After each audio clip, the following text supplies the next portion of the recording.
পাথর ছড়িয়া উঠিল আরশ কাঁপিয়া, ইয়া নবী সালাম।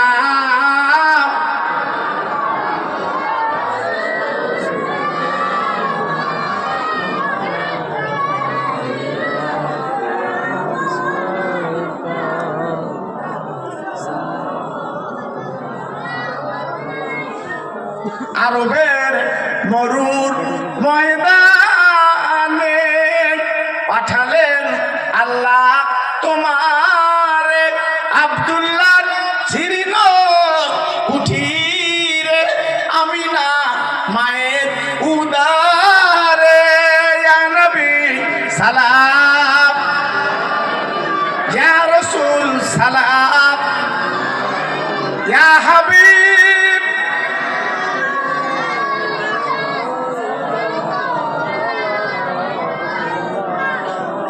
সবাই জোরে তাকবীর দেন, নারে তাকবীর। সবাই চিল্লে বলেন দেখি, নারে তাকবীর। সিলসিলা হক ফুরফুরা শরীফ, সিলসিলা হক ফুরফুরা শরীফ, নারে দেবে। গায়ে গায়ে বসুন, গায়ে গায়ে বসুন, একটা কথা কেউ বলবেন না, গায়ে গায়ে বসুন। বালাগাল উলা বিকামালি।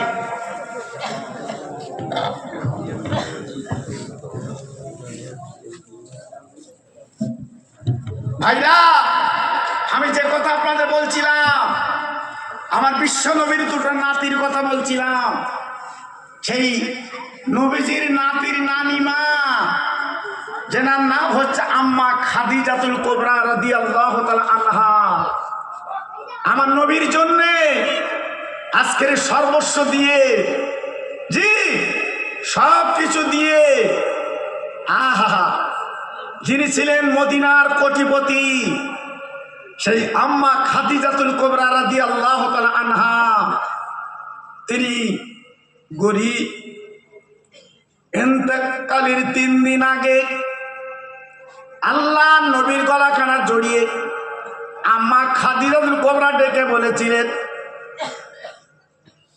ইয়া নবী আল্লাহ, ইয়া রাসূলুল্লাহ, আমি দুনিয়া থেকে চির বিদায় নিয়ে চলে যাব। ও নবী, ইন্তেকালের পরে আপনার লম্বা পিরহান আমার কাফনের কাপড় বেনিয়ে দেবে। আমার দিনের নবী খাদিজাতুল কুবরার গলাখান ধরে বলেছিল, বিবি আমি মক্কার দামি কাফন পরাবো।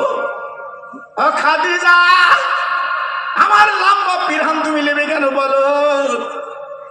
আমার খাদিজাতুল কুবরা বলেছিল, নবী গো, আপনার লম্বা পিরহানে এত দাম, যদি আমার কাফনের কাপড় হয় আমি কবরে ওই কাপড়টা লেগে ঘুমাতে পারবো। আমার দিনের নবী হলো খাদিজা, তোমার আদরের বিবি, আমার লম্বা পিরান কাফন বানাবো। ও নবী, 2 নম্বর দাবি, আপনি যখন আমার কবর খোঁড়া হবে, আপনি আমার কবরে নেবে, একটু খালি গায়ে গড়াগড়ি দেবে। আমার দিনের নবী সরকার করে খেতে বলেছিল, খাদিজা গো, আমার লম্বা পিরান ধর কাফনের কাপড় বানালাম, আজকে তোমার কবরে গড়াগড়ি দেব কেন? আমার খাদিজাতুল কুবরা বলেছিল, নবী গো, আপনার গায়ের থেকে যে গন্ধ বার হয় মিষ্টি আম্বার, ইয়া নবী আল্লাহ, আপনার গায়ের ঘাম যদি আমার কবরে লেগে যায়, কিয়ামত পর্যন্ত আমার কবরটা নূরের আলো হবে। ও নামখানার ভাইরা, একবার চিন্তা করেন, ভাবেন, কবরের চিন্তা কত করেছিলেন আমাদের মা জননী। নবী গো, 3 নম্বর দাবি হলো, মাটি চাপা দিয়ে সবাই চলে যাবেন, আপনি কিন্তু যাবেন না।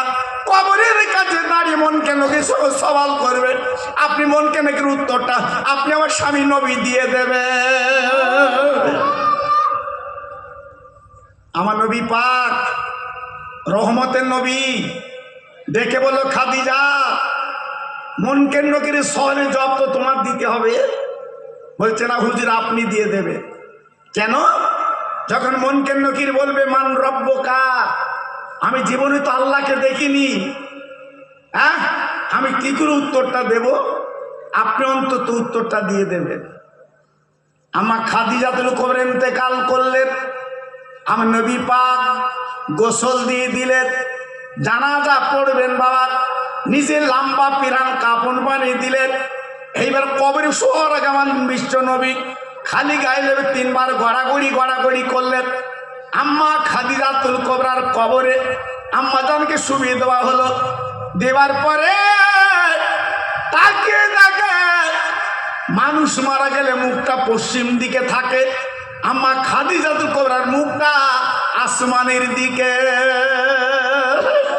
সাহাবীরা ডেকে বলছে নবী গো, ইয়া রাসূলুল্লাহ, হাবিবাল্লাহ, ব্যাপারটা তো বুঝলাম না, সবার মুখটা থাকে পশ্চিম দিকে আর খাদিজাতুল কুবরার মুখটা আসমানের দিকে, কারণটা কি? আমার নবী কবরের পাশে দাঁড়িয়ে দাঁড়িয়ে কাঁদতে লাগলেন, আল্লাহ সবার মুখটা পশ্চিম দিকে থাকে, খাদিজার মুখটা কেন আসমানের দিকে? আল্লাহ পাক বলেন জিবরাইল যাও যাও নবীকে বলে দাও, নবীকে শুনিয়ে দাও, খাদিজার মুখ পশ্চিম দিকে যাবে না। খাদিজা ইসলামের জন্য, কোরআনের জন্য সব কিছু দান করে দিয়েছে, সব কিছু দিয়ে দিয়েছে। আমি আল্লাহ তো খুশি হয়ে গেছি, রাজি হয়ে গেছি। ওই খাদিজার মুখটা পশ্চিম দিকে যাবে না, আমি আল্লাহ আর সাজিমের দিকে থাকবে।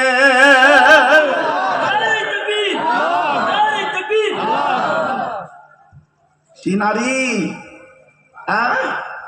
কি নারী! একটু লক্ষ্য করলেন?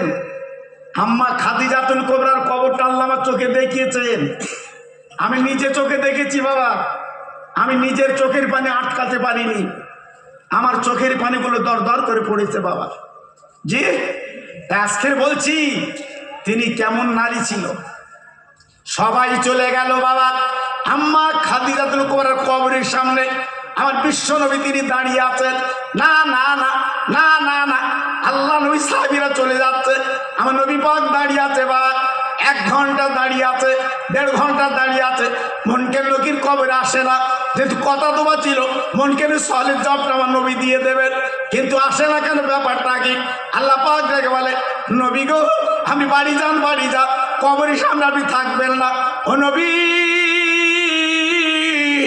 খাদিজাতুল কুবরা রাদিয়াল্লাহু আনহা আজকে আপনাকে ভাত দিয়েছে যে আজকের মুনকারের সওয়ালের জবাবটা আপনি দিয়ে দেবেন, আপনার দিতে হবে না। খাদিজা যা দুনিয়ায় করেছে আল্লাহ নিজে এই মুনকারের সওয়ালের জবাবটা আমার আল্লাহ পাক দিয়ে দিয়েছে। নারে তাকবীর, নারে তাকবীর! জি, কেমন নারী ছিল! ইসলামের জন্য কি করেছে? সেই খাদিজাতুল কুবরার পেটে মা ফাতেমা। জি, তাই আজকের আমি বলবো আপনাদের কাছে বলছি, ঘাবড়াবেন না। আমার হুজুর কেবল আপনাদের কাছে আসবে, যেহেতু ওনার টাইম যেটা ছিল মাশাআল্লাহ উনি আসবেন আপনাদের কাছে। আমি গুনাহগার, আপনাদের ভাই। 1 ঘন্টা 2 ঘন্টা না, প্রায় 5 ঘন্টার বেশি অতিক্রম করে আমি এসেছি বাবা আপনাদের কাছে। জি, আল্লাহু আকবার। আমার টাইমটা ছিল 10টা থেকে 12টা, আল্লাহর হুকুম। আমি মোটামুটি আপনাদের কাছে আলোচনা করলাম। এখন আমার হুজুর কেবল আপনাদের কাছে তসবিহ আনছেন। আমি আপনাদের কাছে একটা চাঁদা চেয়েছি, যেহেতু এই মাদ্রাসার জন্যে আপনার দুঃখ পাবেন না, আপনার দুঃখ পাবেন না, আপনার ব্যথা পাবেন না। আর আপনারা জানেন এটা হচ্ছে নবীর ঘর।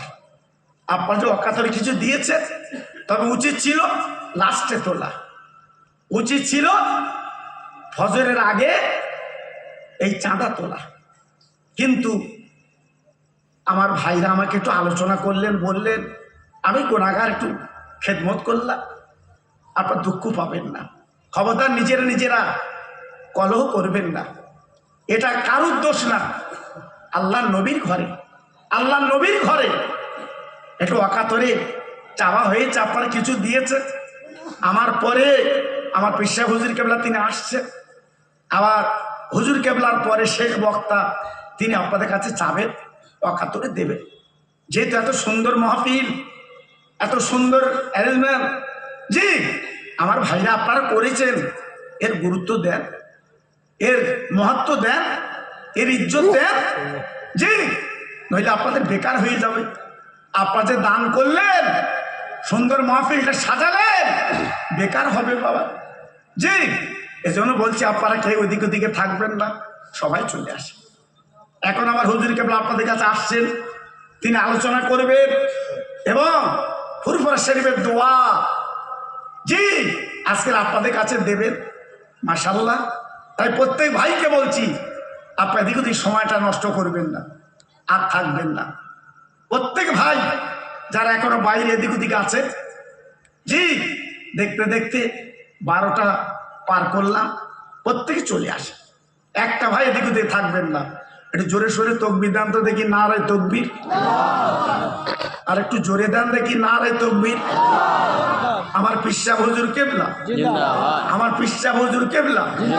জোরে তকবির দেন দেখি, নারায়ে তাকবীর। আর জোরে দেন দেখি, নারায়ে তাকবীর। আমার মুজাদ্দিদের আওলাদ, আমার মুজাদ্দিদের আওলাদ, নারায়ে তাকবীর, নারায়ে তাকবীর। বলুন ইনশাআল্লাহ। সবাই জোরে বলে আর একটু চিল্লে বলে। আজকের আপনাদের জীবন সৌভাগ্য। আপনাদের দরবারে কে এসেছেন জানেন? আপনারা চেনেন না, আপনারা চেনেন না। ইনি ফুরফুরা শরীফের আমাদের সকলের মাতার মণি। উনি ফুরফুরা শরীফের, উনি সেরেতাজ। জানেন না? জেনার কথায় ফুরফুরা শরীফের কম বেশি হুজুর কেবলারা আমল দেন, শোনেন। সেই ব্যক্তি আপনাদের কাছে এসছে বাবা। ফুরফুরা শরীফ যেয়ে দেখবেন ওনার কাজ ক্রিয়াগুলো কেমন বাবা, উনি ইসলামের জন্য খেদমতটা কেমন, আপনারা যেয়ে দেখবেন বাবা। ব্যাপক খেদমত উনি করেছেন। জি ওনার ছেলে পীরজাদে ইসহাক সিদ্দিক হুজুর আল কুরাইশি আর হুজুর কেবলা যা জীবন আয় করেছে সব আমাদের জন্যে, মুরিদদের জন্যে সব বিলীন করে দিয়েছে উনি। জানেন উনি বর্তমানে দেনদার, উনি বর্তমানে দেনদার। আমি আপনি ফুরফুরা শরীফ যাব, কোথায় থাকবো, কোথায় খাবো, উনি সব আমাদের জন্য ঠিক করে রেখেছে। জি এমন পীর, এমন মাহবুব খুব কম পাওয়া যায় বাবা। সেই আল্লাহ বলি আসছে আপনাদের কাছে। একটু জোরে সোরে তকবীর দেন দেখি, নারায়ে তাকবীর। সবাই মিলেমিশে দেন দেখি, নারায়ে তাকবীর। আমার পিসা হুজুর কেবলা, আমার পিসা হুজুর কেবলা, নারায়ে তাকবীর, নারায়ে তাকবীর। সবাই মহব্বত সঙ্গে জিকির করেন, নারায়ে তাকবীর।